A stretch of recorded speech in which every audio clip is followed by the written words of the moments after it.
Hey everyone, my name is Chase Harrison, and you're watching English Tips in 2 minutes. Today's topic is the word though and how Americans use it. Let's get started. A search online will show 2 definitions for the word though as a conjunction, such as in the sentence, "Though I could not find my friend, she answered her phone and I knew she was safe." Or as an adverb, "I was looking for my cat, though I could not find him." However, those 2 definitions don't really shed any light on how Americans use the word though, particularly why it always comes at the end of a statement they make. Here are a few examples of how we use the word though, which we abbreviate as THO, and some examples. The first way that we use the word though is to be polite.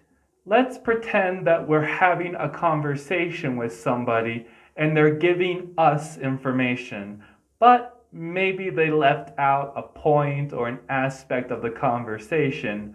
We say though so that way it doesn't sound like we're being rude or a know-it-all. As an example, "Oh, I have to go to the store and buy new batteries. But don't you think you should buy rechargeable ones though?" I guess you're right. We also use the word though to give unsolicited advice. Maybe your friend has an interview and you want them to wear that nice jacket that always makes them look nice. "So, I have an interview this afternoon. This is what I'm going to wear. Don't you think you should wear the red jacket though? You look so nice in it." "Oh, thank you."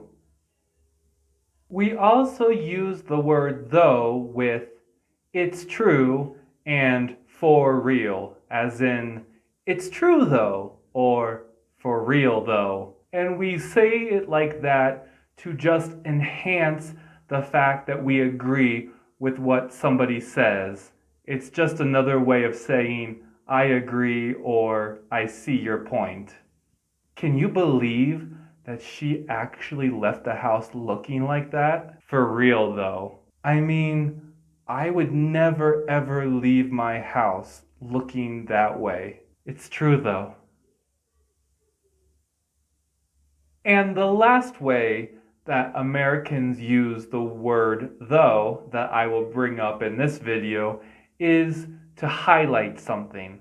Whether it's good or bad, we use the word though to bring attention to it in our speech. You see a nice car. "That car though." You see somebody who looks like a disaster. "Oof, that face though." You see a really beautiful home. "That house though." It just enhances the fact that we are bringing attention to something that we see as a positive or as a negative. All right, there you have it. How Americans use the word though in their daily speech. If you have any questions, leave a comment below and I'll be sure to answer it as soon as I can. Have a great day, and I'll see you next time. Bye-bye.